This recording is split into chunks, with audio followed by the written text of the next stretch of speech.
All right. Thank you so much for tuning in. My name is Danny, and this is the Common Rule Podcast. All right. Today on the program, we have nail artist at Divine 1C, a.k.a. Ciera. And I know what you're thinking. Hey, D, didn't you have a nail artist already on the program? And the answer is yes. And it was fun, and it's okay. We can have another one, and we can have another one as well. As long as people are creative and are willing to talk about and share their creative process, hey, man, I want to talk to them all. And today's conversation was amazing, and we get right into Ciera's creative process, and we get right into how she goes about creating and making her clients' requests come to life. I hope you guys enjoy this conversation. It was really good, and there's a lot of great information that we can all share and apply to our own creative process.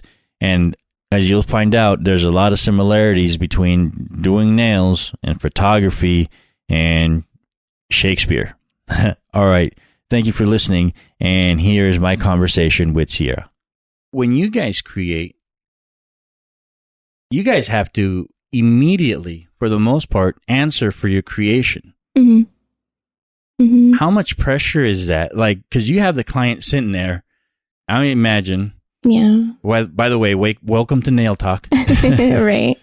Yeah. It's crazy pressure because I'm such a perfectionist as it is. So it's like, but I literally just have to like gather my thoughts and just like perform like right on the spot. And then I know she had mentioned on here that we use gel. And so you could wipe it off and start over as many times. And thank God I have a clientele right now that allows me to like, just chill, take your time, do what you want. Like, last night I did a set and, it was sugar skulls and I didn't wipe it off a lot. So I was super proud of myself. And I was like, okay, like that's something I created. No matter how lame it is, it's just like something that you produced and it's one of a kind and it comes from you. And it's like something that you and your client made. So it's dope. I love that because you get, for the most part, you get instant gratification. Mm-hmm. Unless, because I assume you sit there and there's no way you're going to let somebody go with a half-ass kind of like, you know what, fuck it, we've been here for I can 2 hours and it's just like, I don't want to sit here anymore or however long it takes to do nails. It takes that long. Yeah. And I assume that being a perfectionist, being very proud of what you're doing, you're not going to let them leave unhappy or with a quote unquote mediocre. Yeah. Do you, going back to answering for your creative process or your creativity, mm-hmm. do you come in contact with someone that is very specific to what they want? Like, I equate it to like a commissioned artist. Mm-hmm. Like, hey, no, I need this mural done, but it needs to have X, Y, and Z done. Mm-hmm. How often do you hit your mark or maybe miss or maybe just do you always like get them what they want or maybe get them something better than what they had imagined? Well, I'd like it to be always better than they imagine. And I think sometimes they front and they're like, oh, I love it. And maybe, because I am pretty green in the nail industry still. Okay. I've been about a year and a half. Yeah. In going on 2 years. So I'm still fairly green in my eyes. I feel like I'm good, but mm-hmm. I'm very green. So there is times where I literally just can't do what they want. And I'm like, hey, this isn't going to work out right now. I'll practice and I'll get back to you, when I perfect it. But right now, girl, you're not walking out like this. You just can't do it. So, I mean, everything that I have tried so far, I've gotten it, and I've I'm perfecting it now. But there has just been times where they literally bring me a picture from, Pinterest, which is total. Everybody goes on Pinterest to find, inspiration. Uh-huh. And 9 times out of 10, those are so photoshopped and those are so it's just crazy. And so it's hard to, bring that picture to life. And especially like if you don't have the right colors, you don't have the right, anything. So not only being creative, you have to have the right tools to be creative. So just having all that, I think allows me to I don't know. I don't want to be like, I'm the best because I don't feel that way. But I know that my clients definitely leave like, oh my God, this is so cool. This is so pretty. They love their nails. So somebody comes up to you with something that, let's just say because funny enough, I think this happens in just about any industry. And I think this is something that everyone can learn from. Mm-hmm. When somebody brings you something like, hey, I want you to do this. And what's funny is that in photography too, Pinterest is just like, somebody, a portrait, a model, somebody who wants to commission work. They go, hey, I saw this on Pinterest. I want you to do this. Mm-hmm. And sometimes I go, man, that's not my vibe. Right. Yeah. You need to find somebody that does it for you. Mm-hmm. And they're like, well, I want your vibe and I want you to do it this way, your style. And I'm like, that's not my style. I'm not going to even try and do anything like that. So you got to, like you were saying, you almost got to like, hey, and in some instances, it's like, yeah, you turn away certain customers because, well, in my case, I don't even want to deal with it sometimes, But when let's just say you get something they want to commission from you, and it is in your vibe, and it's may not be in your, let's just say your artistic toolbox right now. Mm-hmm. What do you do to not just technically, but maybe creatively, in order to achieve what it is that your client wants? Like, for instance, your client wants this. You're like, well, I don't have that skill set just yet. Let me practice on it, and can you come back and when I'm telling you that I'm ready? Is there a process that you do to get better and be able to achieve what your client wants in that situation? Yeah. Late nights when the kids are asleep, I zone out and I listen to music and I practice. I practice on myself sometimes because it's extra hard to do it on your own hand. Mm-hmm. But I do have mannequin hands and fake hands. And I mean, the designing part of it, you just need like a nail tip just to create those fine lines and just practice. So yeah, zoning out, having a little bit of a drink and just vibing with I just like to be by myself, chilling with some music on. Maybe I don't have the TV on because if I do, it's just for background noise. Mm-hmm. And sometimes, I kind of always have to have some background noise. But I listen to a lot of music and just practice. And then, I have a lot of people that I can practice on. And so I feel like when you have live hands and live models, it's so much more easier than a fake hand. So like my sister-in-law, I practice on her a lot and she just sits there for hours. My brother gets so mad, but she'll sit there for hours and let me practice and practice and practice. So yeah, it's the total just for me, like zoning out, listening to music and just getting in tune with like myself to just produce. Cause I'm telling like it has to be done. So I'm just like, get it done. Just, and no matter how it looks, it's just what it is. This is your version of it. So that's what I do. I think it's very interesting to you that you mentioned that because I just spoke to 3 days ago, I just spoke to a photographer who's basically talking about the exact same sort of mentality where you have to set time aside for yourself mm-hmm. every single day right. to be able to create or think and plot or plan what it is. How often do you do that? Every day or just any chance that you get or? I don't think I do it every day. I would like to do it every day. I probably would say once I'm like, I feel that I need to, like I'm like, I don't know. I feel like you just feel like you need to, like your chest gets kind of heavy and you're just like, oh, I need to figure some stuff out. And you just need to zone out and you just need to, cause for me personally, say for instance, if I wasn't able to perfect something right then and there, like I wasn't able to nail it right then and there, it would eat at me. So like if I wasn't able to do something right then that day, I know like that night when someone was to leave or that following night, if I didn't have a client, like I was bringing out everything and I was trying it and I was perfecting it or, you know, just watching tutorials on how to do it. Like I live on tutorials. So all day I'm just like watching tutorial. Yeah. YouTube, Instagram is like coming up on the tutorial. Oh, really? Yeah. So, I've been just looking at the hashtags because hashtags are what gets me like all my Insta likes and all that. So anything that I'm like clicking on and watching, if I want to be placed into that category, you know, I'm like watching those tutorials and what they do and stuff like that. So you don't ever really force a time to more or less let inspiration hit you. It'll be, you let it come naturally. Yeah. But once it hits, you try to concentrate on. Yeah, I hone in on what it is that I am. But no, I don't have the luxury to just dedicate, you know, time to myself, unfortunately. To lock yourself up away somewhere and. Yeah, no, I don't. So I just, when it comes, I'm just, thank God I have the support that I do, that I'm, you know, allowed to like lock myself in a room for 2.5 and vibe out.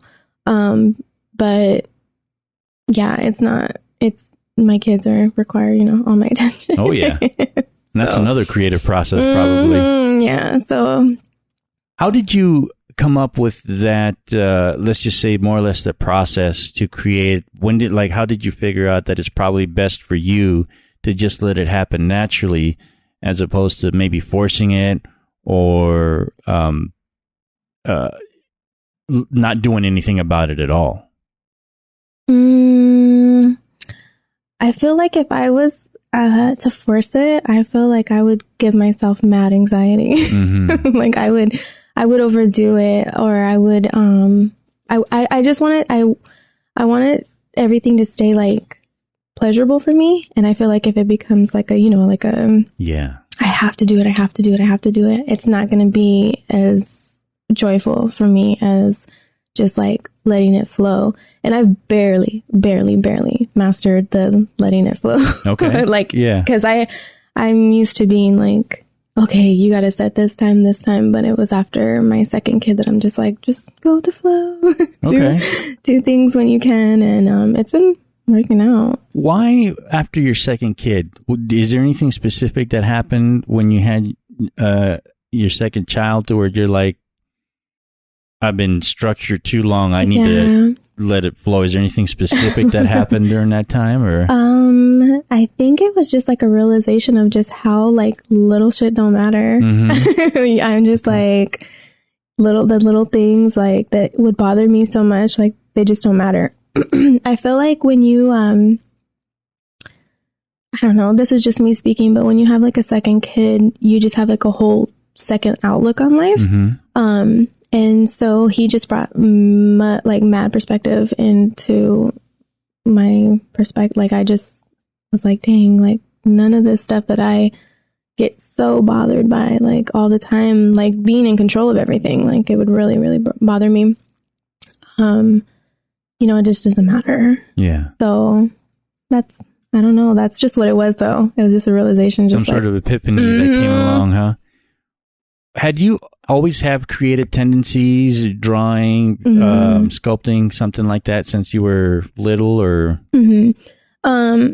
Well, I always used to draw, and I'm pretty sure it was just Barbies that I used to draw. But I always used to draw girls. Like I always used to draw girl faces and like do their makeup with different colors and stuff like that.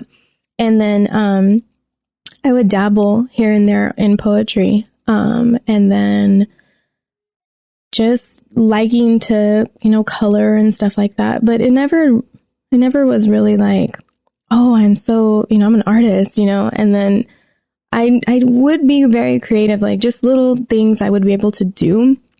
I don't know, scrapbooking or putting together a project. I was just like, oh, hey, I'm kind of better at it than, you know, normal people would be. And I would love it. Like I would like get off on just making like this lavish thing. And I was like, okay. And then I'm trying to think like when my creativity just like blossomed. I'm pretty sure it was maybe my best friend when she started to become a fashion designer, and we just jumped into that realm together. because I just was coattailing her, riding her coattail. And because it's just a crazy atmosphere to be in. I remember when I was wanting to be a model, but I was way too short. And they told me that. They were like, you're way too short. So I'm like, oh my God. But I just love that industry. And so when it came time for her to create events and to put together models and what they were wearing, and to be behind the scenes in hair and makeup, and being a model for her too, just being in that realm was very like opening my eyes, onto all the creativity. My dude, he's an artist, he's a rapper. So I'm just like constantly around people that are creating all the time. We have a lot of friends that, create just different things. So I feel like I started dabbling in poetry again, and then I kind of was like, I'm going to start writing. And then I just started writing. And I just hit a writer's block, and I'm like, and I just forced it. And that's what I'm talking about. Like how it became like, I need to do this.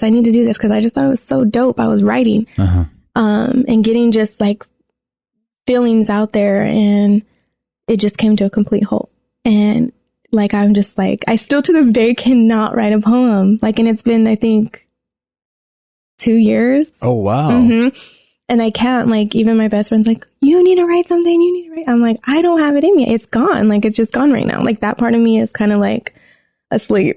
Wow. Yeah. So but I think I forced it so much. And I think she forced it too on me. Like, like, this is so cool. And we both like just loved it. Like, it was just, something that I could express myself. And it was just kind of like a little bit of a platform for me almost to, express myself and express other people's thoughts through my poetry. But it literally just came to a halt. Just all of a sudden, one day you think more or less it was because you were forcing yourself to try to make something every single day, or whatever your time frame was. Yeah, no, I was like digging deep and like trying to think, and I'm like, I just don't have it no more. I don't know what's, and I pray that it comes back, because I think I'm a pretty decent writer. I like my stuff. But yeah, and then that's when I just was like, I need to do something. Cause I always have to create. Like, I'm like, I need to be doing something. Like, if I'm not doing something, I'm just not happy. I'm like miserable. Yeah. No, I know exactly what you're talking about. When all of a sudden, when it's taken from you, it's like, oh my God, I need to do something. Yeah. When you were growing up, and when you were starting to find your creative peak, or your creative process, was there anything that influenced you and your family, or anything outside your family that you're like, I love this poet, I love this rapper, who was influencing your work in the beginning when you were on this creative high? Well, when I was really little, well, I mean, she still is an amazing artist to this day. My grandmother, I call her Nana Becky. But yeah, she's dope. She's like literally an artist. She can draw whatever. Like, she's amazing. So I remember she would let me like literally draw on her, like her actual body. She'd be like, okay, you could just draw on my leg. And I would just like literally make drawings on her. And we would paint together. Like, she would have canvases out. We would paint together. Wow. And, just little things like that. And I feel like I got her creative juice. Oh yeah, for sure. And like, even when it comes to decorating and stuff like that for anything, she's like always still like, I don't know, she always blows my mind, the stuff that she comes up with. Like, she's brilliant. She's so brilliant. So I think she had a lot to do with it, as far as like my drawing and my artistic, cause like, I'm not a great drawer, but I feel like I'm decent. And I feel like that little bit of decentness comes from, her breaking out the easel and, showing me, cause she would draw a whole painting. So yeah, I mean, it came from her. And then as far as like poetry, honestly, I I love Shakespeare and everything like that. And I can be like, oh, I love poetry and I'm a big, but it's totally off of music. Like, I feel like music is poetry. Mm-hmm. I mean, it is, obviously. It's just on a beat. But yeah, like lyrics to a song, I would always, quote them or anything like that. And that was, now looking back on it, that was like me pulling out the poetry of the song mm-hmm. and like dissecting it and being like, this is my favorite part. And this is what I took out of the song. So yeah, it would be music for me that sparked the interest in going into poetry.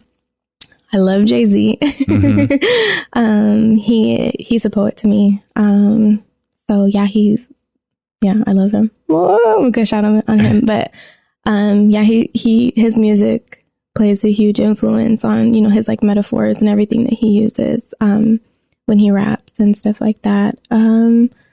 As far as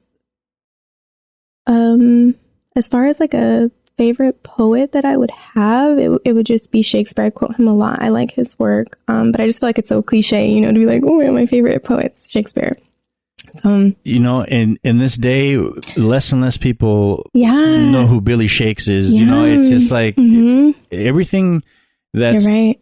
Everything that's funny thing is everything that's a cliche. Mm-hmm. A lot of people don't know where it comes from anymore. I get you. You're so right. Everything. Well, yeah, mm-hmm. that's a cliche. Okay, where's it from? Mm-hmm. I don't know. It's probably from Shakespeare. Yeah. More often than not, if you say Shakespeare, you're probably right. Mm-hmm. And it's people don't. And I get a little shit for this too, because I don't mean to, but coming from like a Latino community mm-hmm. and coming from, some of us are English is a second language to us, mm-hmm. right? But I've always said in a somewhat arrogant way that if you speak English, you should read Shakespeare. Mm-hmm. It is, even if you're not a creative type, or even if you don't like poetry, even if you don't like the sonnets, if you don't like the plays, if you love movies and if you love dramas and if you love the things that come on TV, chances are Shakespeare already wrote that. Right. And he wrote it in such an elevated language that he puts it into a meter that is just awesome. And so I keep telling, a lot of my friends, like, if you speak English, and I don't care how shitty your English is or mm-hmm. how well advanced you think you are, you need to read Shakespeare, because that opens up a whole volume of information. It's like you can watch a Marvel movie and go, that's Shakespeare. It's just revenge. It's just Othello. It's just Hamlet. It's just, a bunch of crazy shit. And it's just like, it seems like people don't appreciate it. But I'm like, dude, if you speak English, you need to be reading Shakespeare. And it's like, dude, I ain't got nothing to do with Shakespeare. And I'm like, I feel like people get like discouraged on like the actual like writing of it, how to pronounce it and stuff like that. So I feel like people get a little bit discouraged by, where out thou, like what does that even mean? So. And it's almost, it really is. And while I do say that you should read Shakespeare, it's like reading a script. It's better to watch the movie than it is to read the script. Yeah. When you go see Shakespeare, it's better to go see the play mm-hmm. than it is to go read it from the script. And when you see it live and when you see it happening, even if you go to like the community theater mm-hmm. and everybody's version of A Midsummer's Night Dream, even if you got the shittiest actors, you're still going to understand and appreciate the language that is being used, mm-hmm. which is second, like if you read Spanish, it's second only like Don Quixote, reading Don Quixote in Spanish. And because that's elevated language that you really need to grasp. But if you read it through one time and don't understand it, you're still going to kind of get the story of it and mm-hmm. say that, damn, I just read all that. And it's just the way that those words are put together.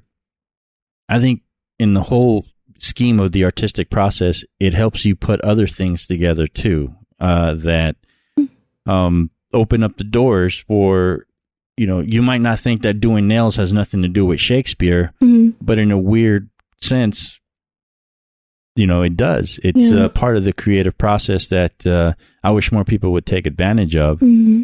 And it's just refreshing to hear people go, I read, Shakespeare. And of mm-hmm. course, you got nerds that can recite, Hamlet's right. to be or not that's to be not speech. Me. Yeah, that's totally not me. Dude, I get it.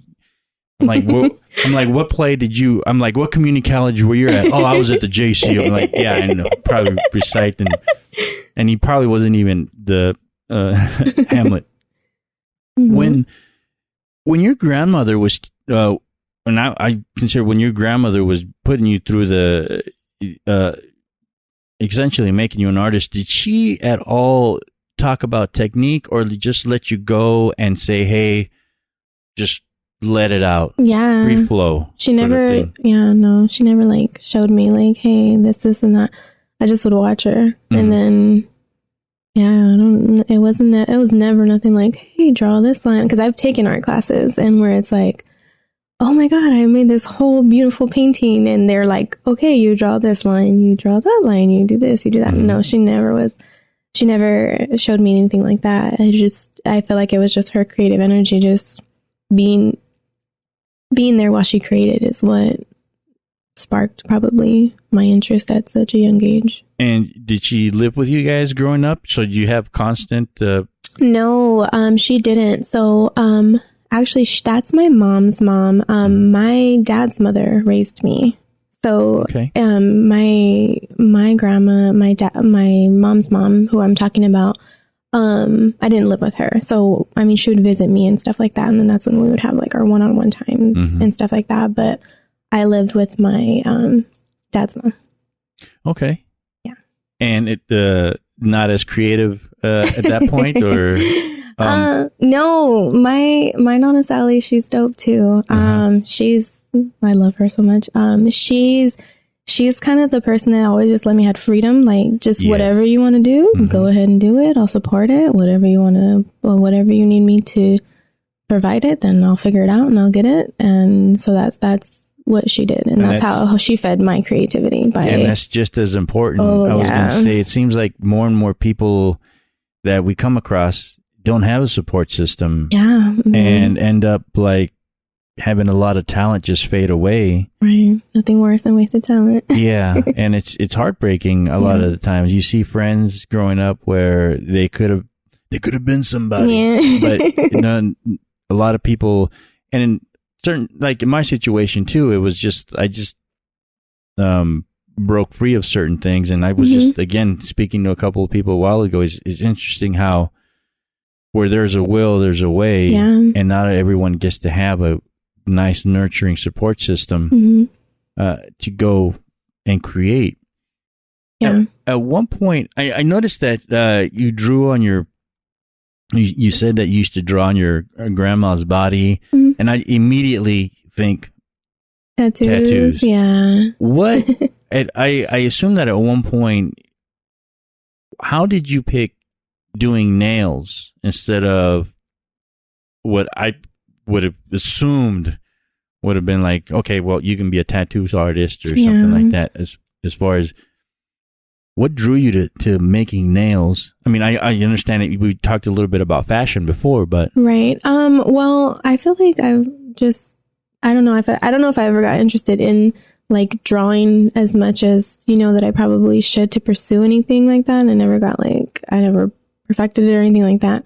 But I always knew that I would like to do, I would always, let me reiterate that I would always watch my mom and my aunt get ready. Mm-hmm.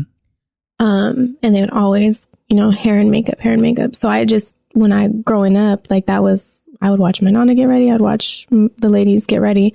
And so I just couldn't wait to get ready. Like I just being little chick mm-hmm. with fake, like little fake, lipsticks and everything, but I just had to be like just like them. So from right off the jump, I was always just into hair and makeup. So I pursued hair and makeup, and I still do. I'm still in the hair and makeup industry. It just wasn't, I don't know what's wrong with me. It just wasn't cutting it for me anymore either. And I just needed something new, and mm-hmm. it just wasn't satisfying to me. And I just needed to create on a different level than bleaching someone's hair or putting red lipstick on someone's lips.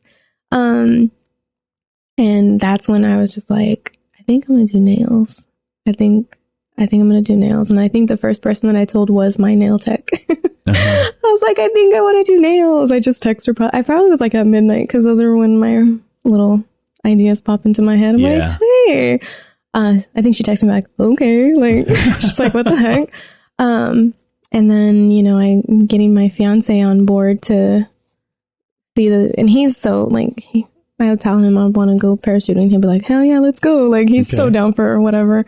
So we just made it a reality, and man, I'm so happy that I did, because I didn't know how passionate I would be about it. I just knew that it was something in the beauty industry that I liked on me, and I knew that I could do it. I just knew I could do it.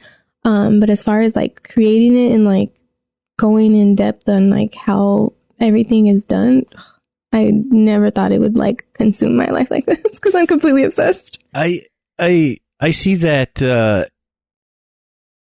It seems like doing nails is not just, you need to have the technical aspect of it locked down and the creative aspect locked down.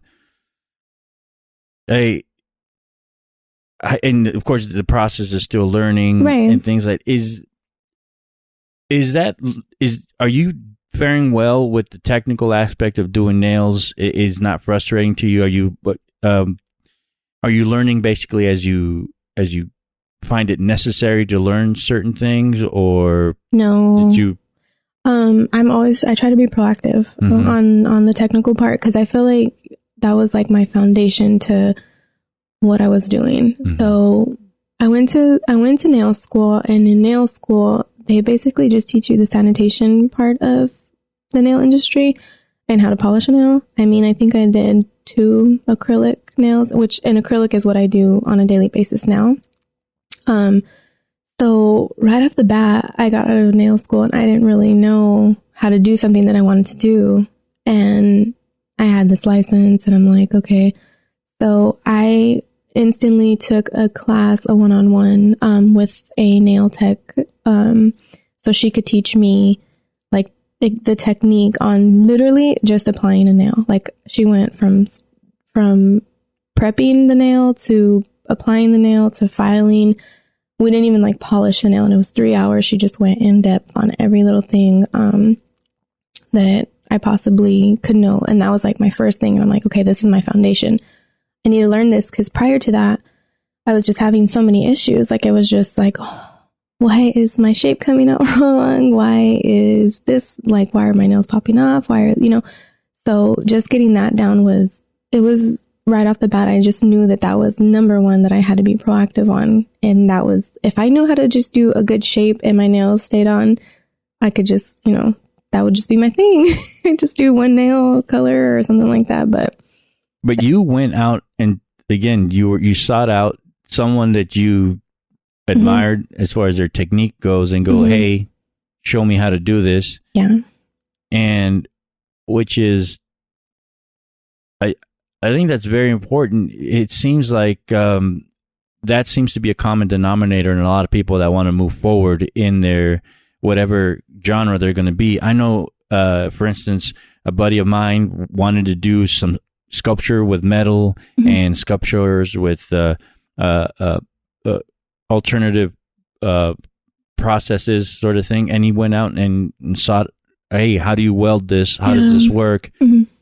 To someone, and basically had him put on a workshop. As a photographer, I too went after a couple photographers and go, hey, if next workshop you have, or if you don't have a workshop, I need to go out and assist you and learn, and I'll do it for free, or you don't have to pay me, but I get to ask questions. And I think that seems to be a running theme that separates people who are just dabbling in it to somebody who really wants to move forward and learn whatever craft it is that they want to do. Yeah, you got to invest in yourself. Yeah. Like, that's just the number one thing I can say. And it's so hard to obligate, money to a certain thing that hasn't taken off yet, and you're like, but it's going to. I know, I see the bigger picture in it, and it's going to happen. And yeah, just any type of knowledge you should just be hungry for in your industry. I feel like you'll never stop learning, like, ever. And when, like, if you don't have that mentality, I just feel like you won't excel, because you're just going to be so complacent and be okay where you're at, because you just know what you know, and that's it. Do you see a difference between the way that you think and someone who doesn't really have, let's just say, a passion for anything, to like take that leap and they don't go out and invest in themselves, like you just said, and they're just like, why am I going to do that or this, that, and the other? There's a certain, I know that some people, there's an obsessiveness that almost seems crazy. Mm-hmm. Do you see a difference between like yourself and someone who's stuck in a cubicle, and that they could seem like they have potential, but they just don't have the get up and go that they should have? Yeah, I do. I just feel like I make it work, like whatever it is. And I don't know, maybe someone that isn't so motivated or hungry, they just stay complacent. Like, I worked a 9 to 5 and, I was behind a desk and I had all that stability, but it just wasn't enough for me. So, I mean, being stable and all that, I mean, it's great. That's what everybody, strives for. But or gets comfortable in. That. That's what I just felt. I just felt so complacent in that particular environment. And I just feel like I kind of, I don't know, maybe I always just need to reinvent myself and just start something. So, is it almost like difficult to explain to someone who just kind of doesn't get it? Like, do you feel like a little bit of separation between yourself and somebody who's like, why are you wasting your time trying to be creative? Why didn't, like, there's a bunch of people that, I've quit my job several times and everybody's like, you're stupid, you're crazy. Yeah. Why? And I'm like, so I can be miserable like you? Yeah. I think, well, first, when I did like quit my job and just decided to pursue nails, I think I was my biggest, like, I had to tell myself, like, convince myself first, like, you can do it. I was the biggest doubter. So I feel like I already had the speech down pack for anybody that wanted to come at me towards like, why did you do that? You had such a good job. And I was like, well, this and that. So by the time my whole little speech to them, they were like, oh yeah, cool. I want to do nails with you. Like, I was just so like motivated to do what I had to do. I felt like it was just motivated to other people. And I did get people that were like, that was silly. Why did you do that? Because, and then too, when I did quit, I was pregnant. So I had to have a kid and then I had another kid on the way. So it was just like really bad timing. But I just had faith and I was just like, I'm going to do it. And I had people behind me that were like, okay, well, that's what you're going to do, then do it. And it all worked out now, but it's not that I like to separate myself from people that are negative like that, but it just kind of like, it does dumb down the conversation that me and someone would have. Like, I can have like this crazy conversations with people and dream crazy, but some people just don't get it. And so you're just like, oh, okay, like your conversation is just so much drier and so much different than it would be with anybody else. So how long did it take you to convince yourself to make the leap and go, you know what, I need to do this? Oh, my fiance will say it took me forever. But I say it took me, I would say 5 months. Okay. Finally convince myself. I think he would say it took me like a year and a half because I feel like I manifest everything. So I put it out there and I'm like, how is the energy coming back to me? Like, how's it going to come back to me? How am I feeling about it? I'll pray about it and I'll be like, okay, this is something I should pursue. Like I feel like I have to put it out there and then feel how I'm feeling on it. And then it was just something that kept eating at me. And I was like, you know what? I'm going to do it. Here, I'm just going in. And then here I am. Yeah. Full on nail tech. And, I think you hit something that I think very important as well, that a lot of people, I think, take for granted, that you don't have to be super religious. You don't have to be spiritual. But when you use the word manifest, but when you really start putting it out there, like, hey, I need to do that. You can oversimplify it and say, I'm setting goals for myself. Right. But in a more, I think, a vibe, and it's not necessarily, a lot of people go, it's a spiritual thing. You put it out there. It's karma. Put it out there. I need to manifest that the success I want in certain techniques. I don't think people appreciate the importance of that. Yeah. Do you see it as also as important? Oh, yeah. And how often do you do that? Every day. Yeah. Yeah. I learned a lot from my fiance. He's an artist, and he like manifests everything. I literally see it firsthand. Like, he'll write it in his notebook, he'll write it on his whiteboard, and then he'll pray about it. And if it comes true, it comes true. But I mean, he pursues it, and he believes believes it so much that then that should happen. Yeah. So I do it a lot, and I have a lot of goals, and I have a lot of things that I think about, but I'm like, oh, they're too crazy. And then I'm like, no, they're not. Just try. And then so I feel like having people in your life that are just like that too, and understand that vibration that you're on, it helps. It helps to manifest, because if you are in an environment that the energy is just, it's not even that, like you can't even think, or you're, oh no, what are you doing? You're so weird, or you're so silly. Like, what the heck? Who does that? Yeah, who does that? Who thinks like that? Or even when it comes to even, praying or anything like that, people get really weird. So when you're in your element and you have support, it definitely helps. But I believe that it is crucial to what you want in life. Yeah. I feel like it is. And I think you just said something too, that people get weirded out talking about prayer and talking about being religious to some point, which I can definitely understand. But prayer is so, you can use the term in so many different ways. Yeah. In order, you can just say you're meditating to a certain extent, and then just trying to find some sort of inner peace to where, don't be afraid to pray. Don't be afraid to be able to think about the things that you want to do with yourself and your creativity. And like you said, no matter how crazy it is, just think about it. Yeah. Everything's possible. Someone's done it before, like everything's possible. The joke around, everyone is like, you think it's something, and in the Latino community, estás loco. Who does that? You're crazy. And it's just like, okay, that's fine. Oh my God, that's so funny. That gets told to, I think, me and my fiance a lot. Because, just.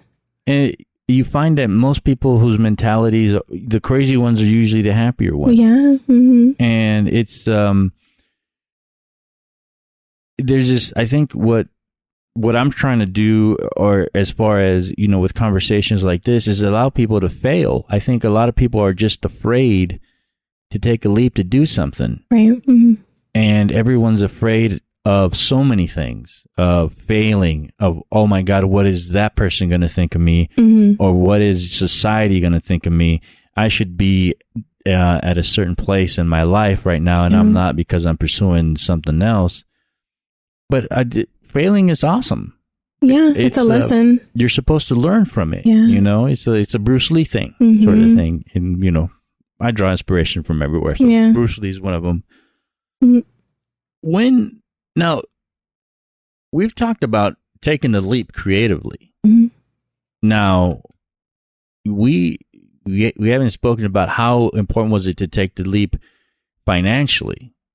Some of us have a support group, right? Some people don't. I can definitely understand somebody like, I can't do that because of a job, or I have responsibilities, or this, that, and the other. I think it's important to just go, hey, you know what? Do you ever like take something a little bit at a time, instead of going forward with the whole concept and going, okay, well, maybe I can't do everything, but I'm at least going to do this. And take it in smaller steps, instead of in certain cases, completely ruining yourself, quote unquote, financially, because that seems to be always at the forefront of everyone's excuses and fears too. Did you ever have any feelings like that or any obstacles? Yeah, I definitely did. I mean, I had a really good paying job. I mean, it was really good paying job. I was there for a long time, going on 5. I was there for 5 years. I quit like literally a couple of months after my 5-year anniversary. And we, had a baby on the way, and we have a son already. So it was just like, wow, this is definitely it's not ideal, but I just never felt that I couldn't do it. Like, if my dude was always just like, well, we'll figure it out. We'll figure it out. We'll figure it out. And man, we definitely figured it out, because it's been crazy whirlwind ever since, just with everything that's happened. But I mean, it's all came together. As far as I'm not going to say like, I'm not going to sit in front like I don't have a lot of support, because I do. Like, my mom, she is a huge investor in my business. So she puts a lot of money into me. And, so for someone starting out, I feel like I have an advantage over someone that doesn't, have that support system. So I do get that, maybe, I have to buy my basic products, but man, I really want to buy all this extra stuff. I want to buy all this diamonds. I want to buy all this glitter and all this stuff, but I have my regulars that I know I need this stuff. So, I mean, there's all the time I have to, I can't get that yet, or I can't get, or, because I flat out just want my own salon already. Yeah. I'm like, I need it. I want it. I can see it. I can taste it. I can smell it. I just need it. Obviously that's the goal, and I can't have it right now, and I got to figure out how to get to it. Yeah. So financially it's just crazy, and I'm still trying to figure that out. So I don't have a better answer for that, but it's just, it's definitely having that support for me was what assisted me. Now, if I didn't have that support, I probably wouldn't be able to do it. And I probably would be like, well, I'm sure I'm sure you would have found a way. Right. Like in my situation too, what I was getting at as well is it's okay to go in little pieces.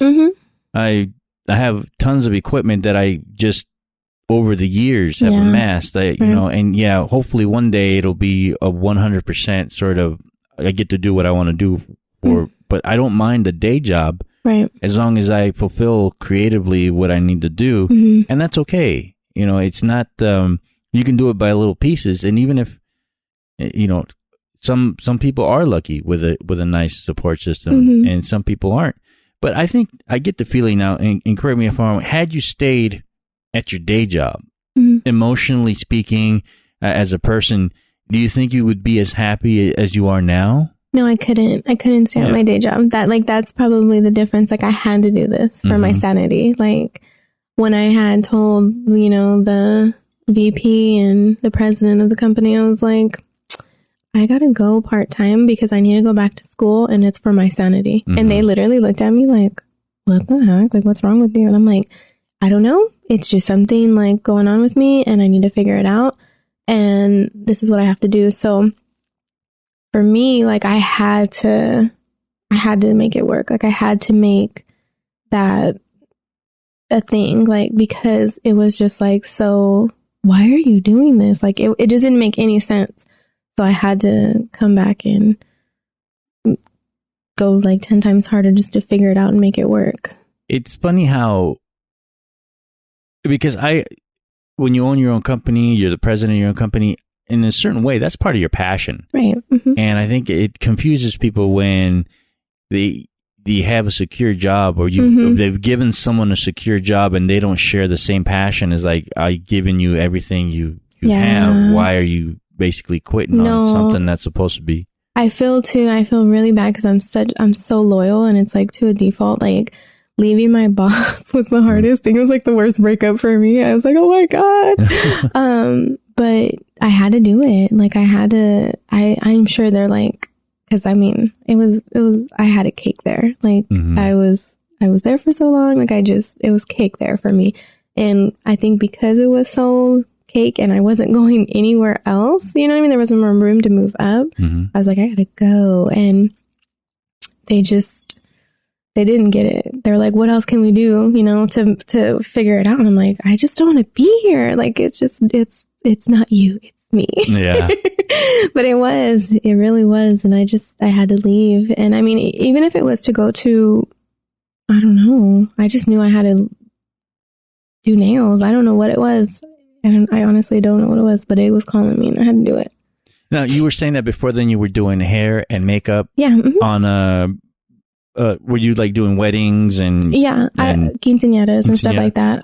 So I went to the Tony and Guy Academy in 2009. So since then I've been doing hair. So it's been 10 years. But that was mostly like a weekend job. You still had the full-time job. I've always had a full-time job. Like I've never ever pursued hair and makeup full-time. Mm-hmm. Never.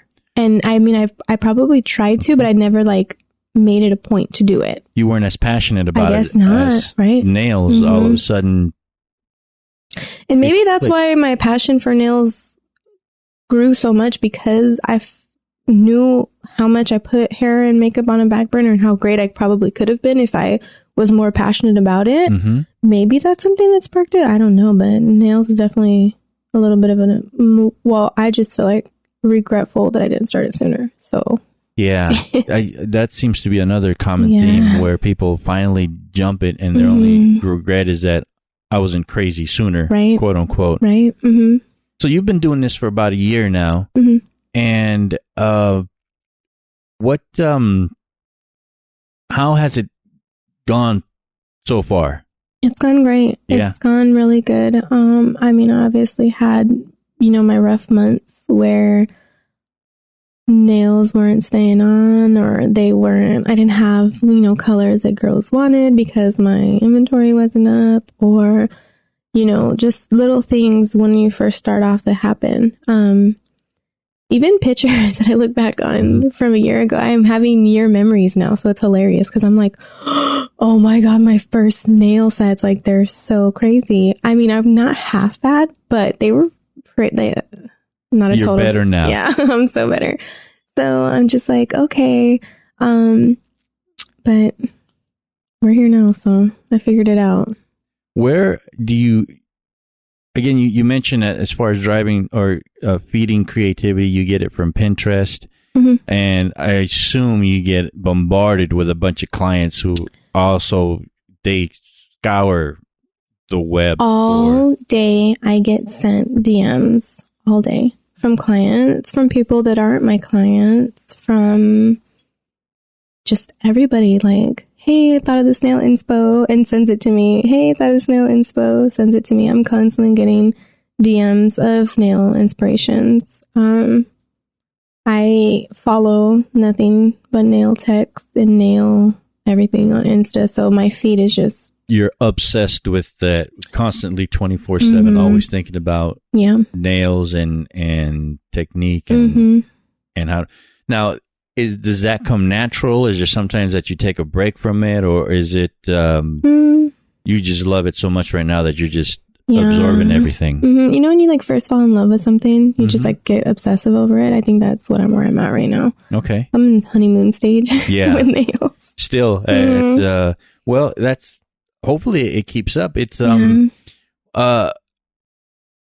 when you had mentioned earlier too that it's important to have, and you're keeping up your inventory, and it's important to have tools, the correct tools for the job. Is there some, because especially I know like on the photography side, I try to Mickey Mouse some stuff, that, okay, well, I can't really afford that tool, or I don't want to spend the money for that tool, but you end up regretting it because it's like, dude, if I would have had the tool, I would have saved time and money in the end. Yeah. You have the same examples going on in your industry too? Oh, yeah, for sure. When I started off, obviously, I wanted to start off with cheap product because I wasn't charging anybody anything. And I started off and I'm like, okay, well, that didn't work out. Like like every little thing matters. Like I cannot stress that enough when it comes to nails, like all your tools, all your products, everything matters. Yeah, after I took that class is when I kind of like, my eyes opened to like the importance of the brand that you get, to the product that you are putting on your clients, the knowledge that you have about the product. Because I mean, you can go to a nail supply store and they literally just have nail liquid written on a big old huge gallon of liquid. And it's like, okay, well, I'm gonna put this on my client's nails, but you don't know what's in that, you know? So the brand I use now, I use a lot of Young Nails. And I mean, it's not too expensive, but they are a little bit more of a higher quality, of nail product. So I do charge people a little bit, you know, more than someone that would be just starting, because my product it costs a lot. Yeah. Did you also learn that from the person that you were doing the one-on-one? Yeah, Mona. To where it's like, you need to buy the correct tools and the product. Yeah, she was very specific on what I needed to do. She's just a nail tech that, I mean, I looked up to. She's dope. She makes a lot of money. She does it full time. She has her own shop. She has an apprentice. She has like, you know, it's a goal. She's straight up goals. So I'm like, I'm gonna listen to her. She knows the hell she's doing. And I don't. So I paid to take a one-on-one with her, and she just basically broke down. I mean, I think she's been doing nails since she said she was like 18. I don't know how old she is now, but that's like all her knowledge from, you know, trial and error from 18 to now that, you know, she's telling me, you know, so I was super grateful, and it has definitely been a factor in my business, you know, because my stuff's on point now. Have you noticed a particular way that you learned compared to maybe someone else, as far as being more receptive to what someone is telling you versus like a know-it-all? That, like, you know, how important is it to be like receptive to information that it's you critical. Either know or don't know, or maybe getting a different point of view of something that you already know? So that's what you said was great, because you could know something, but someone could know it a different way. So, and it might be easier for you, and it's still the same, you know, it's still the same outcome, but it could just be an easier way. So I try to be very open to everything. With criticism, like I tell my clients, let me know on what's going on, because I want you to tell me what's wrong with it so it doesn't happen again. I know some people would probably be like, oh my God, she complains so much. You know, she's only paying this much. Why is she even so annoyed by that? Or like, come on, if she was to go to the chop shop, she wouldn't get that for, you know. So I definitely see the difference in my perspective on things as far as criticism. And I feel like that will make me grow, because if I'm open, and if I'm constantly open, I'm constantly going to be able to grow and learn. Do you learn a lot from your peers and your colleagues too? You absorb information and their workflow and the way that they do it too. And either, I like to say sometimes I either basically steal from them or learn what not to do. Right. Yeah. Which is just as important, I think. It's super important. Yeah. No, I definitely do. I've been getting my nails done forever. Like since I was a little girl, I've literally been getting my nails done. It wasn't until I became a nail tech that I started watching more and more on how to do stuff and what not to do. Even when it comes to like social media and being on social media with fellow nail techs, the quality of their pictures, just the effort that they put in their marketing, you know, stuff like that. I definitely see like, oh, wow, I totally wouldn't do that. Or dang, that's dope. Let me see how I can, because I mean, we all copy each other. Let's keep it 100. We all copy each other. It's just it's our version of it. How we, you know, so, hey, that's cool. Let me put my mark on it. Because no one's you and you're no one. Like, I'm going to do something and it's going to be me. It's going to be what I represent, and it's going to have my touch on it, even if it's the same square that you have. Yeah. You know what I mean? So that, yeah. It's funny. I've said this before too, and it's one of the things that I keep coming back to in that exact train of thought, is that there's this guitar player who's considered one of the best ever. Mm-hmm. And he also has his influences with other musicians and blues musicians and things like that. This guy, his name's Eric Clapton, they used to call him God. Mm-hmm. And it's funny because he was making this album, and it was along the same ways where, like, hey, I figured out that the more that I try to sound like my mentors and the more that I try to steal their stuff, the more I just ended up sounding like myself. Okay. So he was never really worried about stealing their licks or stealing how they played. I mean, short of plagiarism. Yeah. But he was like, I didn't mind stealing them because I would sound like myself, even though I might be playing the exact same notes. Mm-hmm. And in that crazy sense, it's like, you know, us musicians that admire something is like even God steals, you know, Buddy Guy's lyrics or something like that. And I think that people need to differentiate between trying to steal someone's technique and trying to be inspired by it. Yeah, exactly. And give credit where credit is due. Yeah, and I'm totally like, shout out, I'm totally like always shouting people out like, hey, you're dope, or I don't know. I'm always giving people credit because it's hard. It's super hard. And if you're dope, like, I think you should know it. You should get your flowers now, you know? Like, exactly. And on the reverse side of that, sharing the information is just as valid too, I think. Right. I was kind of like, had a smile from ear to ear because to be even in that position was so cool for me. I had a girl DM me and like, hey, I'm really inspired by your work. I just wanted to know how I can get started in the nail industry and what you would recommend. And I was like, oh my God, that's so cool. I was all fanning out over myself. Nice. But I told her, like, I was like, hey, where do you live? Like, I went out of my way to like Google it for her, like what school she should go to. Cause I guess my particular school doesn't offer the nail tech program anymore. So, but yeah, I was like totally trying to help her because it's in the nail tech industry. I don't know if it's just me or what it is, but it doesn't really feel like too many people try to help too many people. And it's like, dude, there's so many girls that need their nails done. We could all eat.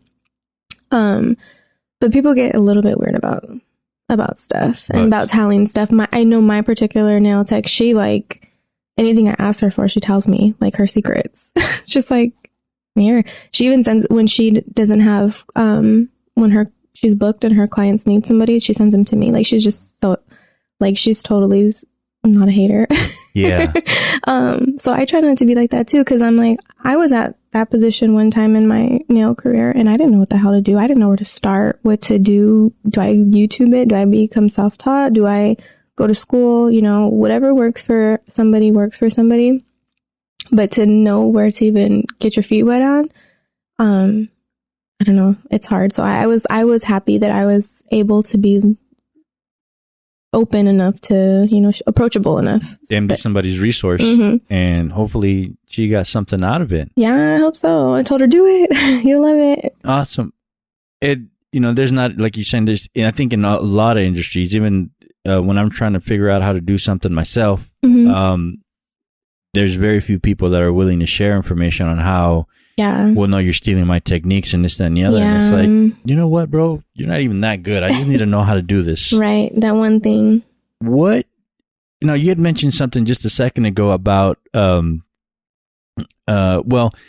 maybe going to the difference between someone like you who's very, I would say, let's just say a higher end sort of clientele versus someone who just goes to a chop shop.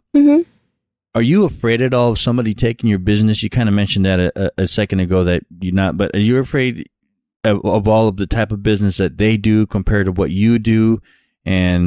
Or is it something completely different and you're not even worried about what they're doing because you got your clients sort of thing lined up? Barely right now is where I'm coming into being confident about that. Because when I first started, there was people that were like, damn, she's expensive compared to the chop shops. Or, I mean, they don't call them the chop shops. They just say, but in the nail industry, they're total chop shops. Mm-hmm. They go into like the little walk-in salons and they're able to get their nails done in 2 seconds and they pay whatever they pay. And then too, a lot of those particular products that those shops use, they have product in it that makes your nails last like longer, that are, I don't know, sometimes it's like the illegal stuff, and it's very damaging to your nail, and it's just a lot. Like once you become educated in it, it's like, oh my God, don't go. Like it is completely different. Like we're two completely different types of nail technicians, and not putting them down or anything like that, because everyone has to eat. So I don't want to be like, hey, I hate chop shops. Mm-hmm. But it is completely two different things. I look at it as a craft, and I'm sure that they just look at it as, I need to get the next person in. I need to get the next person in. Like, and I think that's why they quote unquote call them chop shops, because they're just like chopping through everybody. Yeah. So I like to say sometimes I just like to go to McDonald's. Yeah. Mm-hmm. Sometimes it's just good to, I don't know if it's the same mentality, but. No, yeah. And I mean, convenience. Mm-hmm. And they're convenient. I know some people need their nails done right then and there, and I'm booked out 2 weeks. They're like, well, I have an event this weekend. I need my nails done. Mm-hmm. So stuff like that. And it does get to me, because I'm like, damn, I want to make time for you. I want you to be my client. Then it's like, damn, I haven't seen my fiance all damn day, and I've been working, so it's like, I got to balance everything out, and I got to try not to take stuff, so personal, because it is just business at the end of the day. Mm-hmm. So, how important is at this point, which I think is kind of funny, just because of the nature of the beast right now, how important is social media to how you attract clients and how your business is flowing? It's extremely important for me. That's how I get all my girls through social media. I try to market and try to be relevant as possible on there. I feel like I have a pretty good marketing, I don't know, little scheme going. Like my page is pleasant to look at. I'm on live all the time. I'm constantly trying to engage with my followers. I'm telling them, hey, this is how much this costs. I'm always posting new content, so I think it's extremely important. And I feel that if you aren't on Instagram or on social media, I feel like I keep saying Instagram because Instagram is where I get the most play from. Mm-hmm. If you're not on there, I know girls come to me because of the whole presentation that I present. So you come, you sit with me, you talk to me, we're cool, whatever. I'm busting out the fur, I'm busting out the ring light, I'm oiling your cuticles, we're taking a little photo shoot of your nails.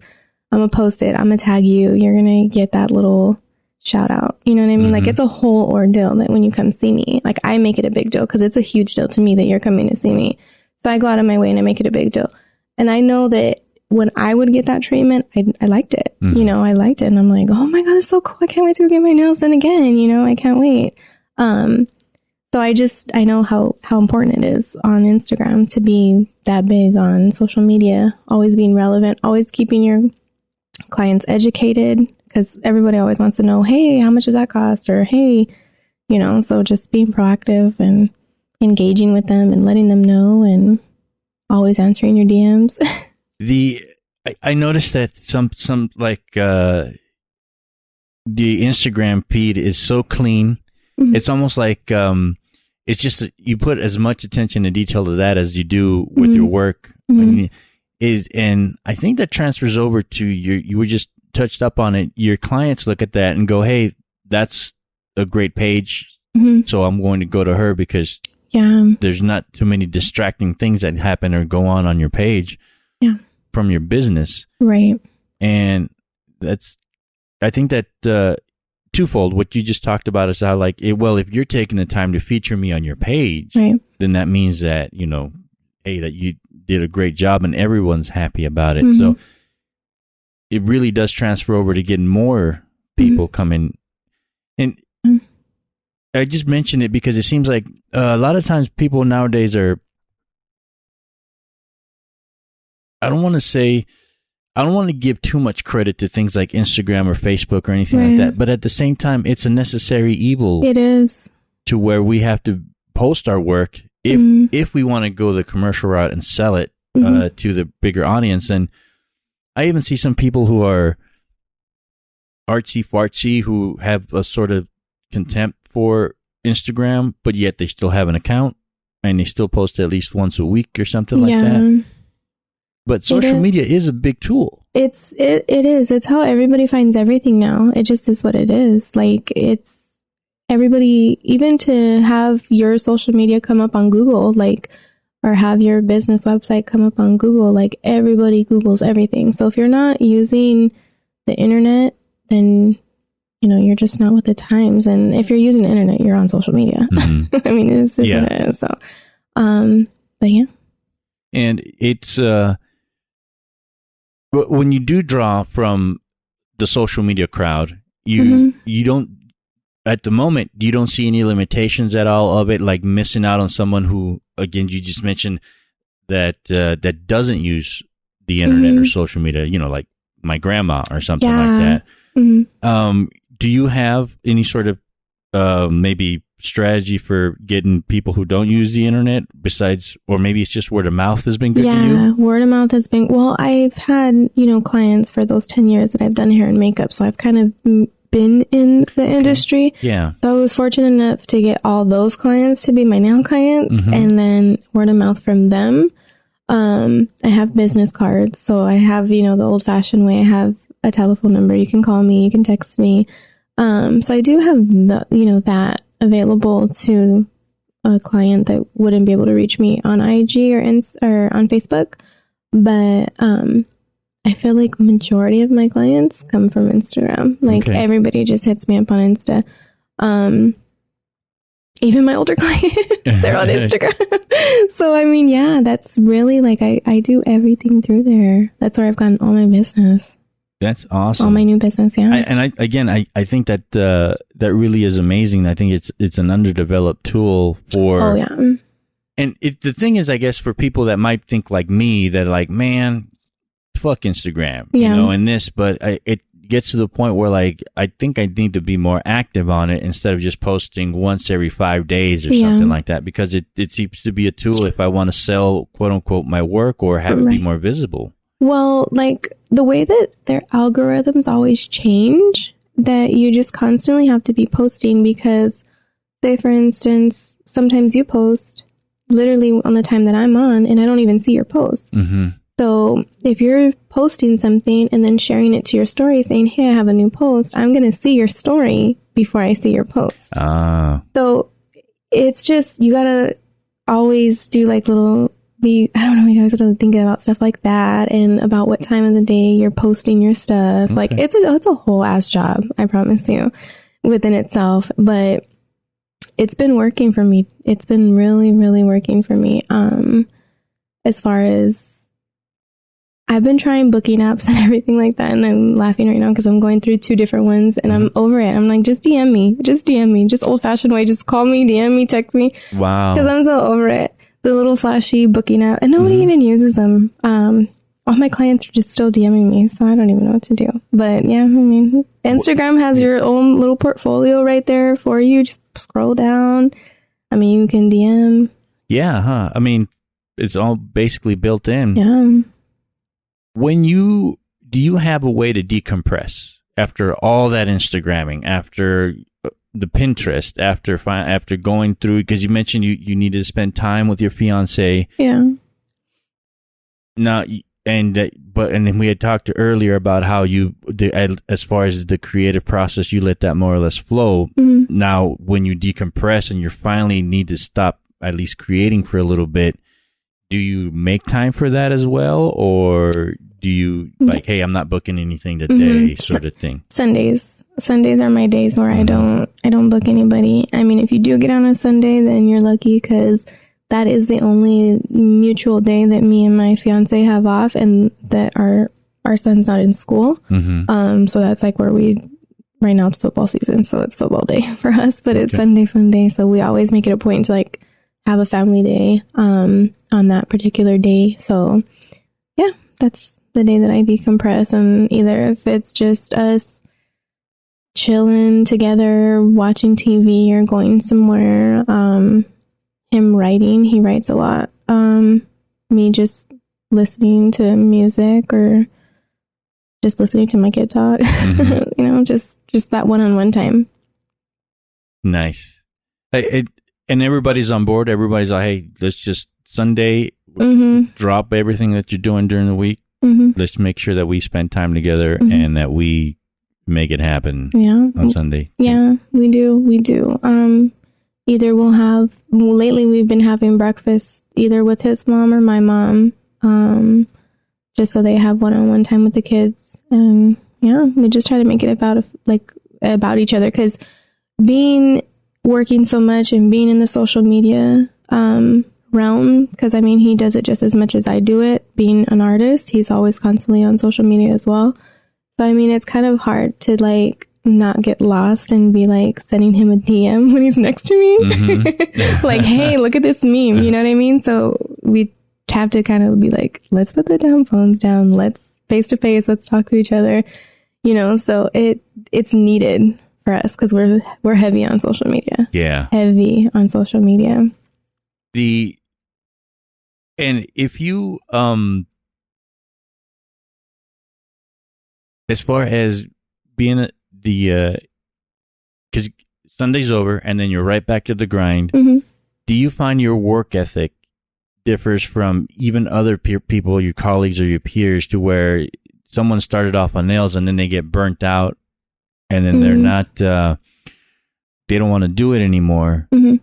Is it, because it seems like you have a really strong work ethic. I do. You have I think that comes with a person though. Like, I don't know if it's something that sparks them or if it's just flat out them, the way that they're built. Because I have people that are just, they don't have motivation. They don't have nothing.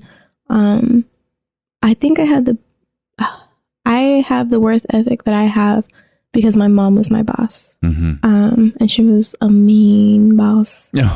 She was horrible. She was so mean to me. She wrote me up, and I'm going on the record and saying that. She wrote me up, and but she's just so well respected in the business industry. Like, she's a badass. So it's kind of like, well, if you want to be like that, then you know you need to take her advice on what she's telling you, because she knows the hell she's talking about. So I just always had that word, and everybody around me, like my grandma that raised me, she worked her whole entire life. I mean, everybody just worked, so it just wasn't an option for me just to be like, I'm not going to work, or I'm not going to be hungry and motivated or anything like that. But that does, again, come with the person. I feel like it's just how people are wired. Some people just don't have any motivation, don't want to do nothing, and they're just happy with that.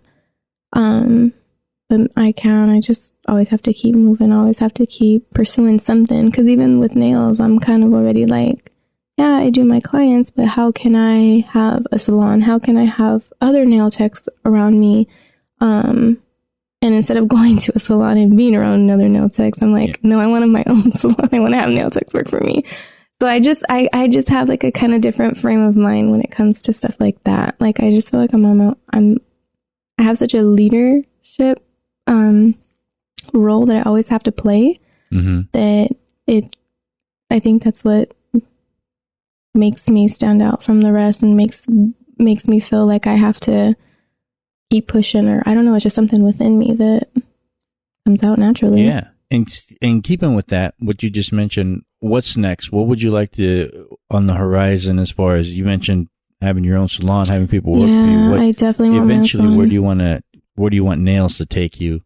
Or I definitely want my own nail salon for sure. I can, like I said earlier, I can see it, hear it, taste it, everything. I want to have, a place where it's just a cool ass vibe. You come, vibe out, and we create. It might be a little bit different than a normal nail salon just because I have so many different people in my life that, would add cool flavor to it. Yeah.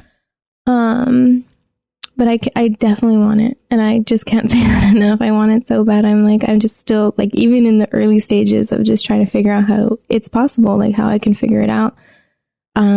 So right now that's what I'm obviously perfecting nails and trying to get better at nails and, designing and stuff. But I do want a nail salon really bad. That's like the number one goal for me. Hey, Ben, if we learned anything from today's talk, it's just a matter of manifesting it and putting it out there, and it's just a matter of time, right? Right, for sure. Where can people find you on the Instagram and your shop?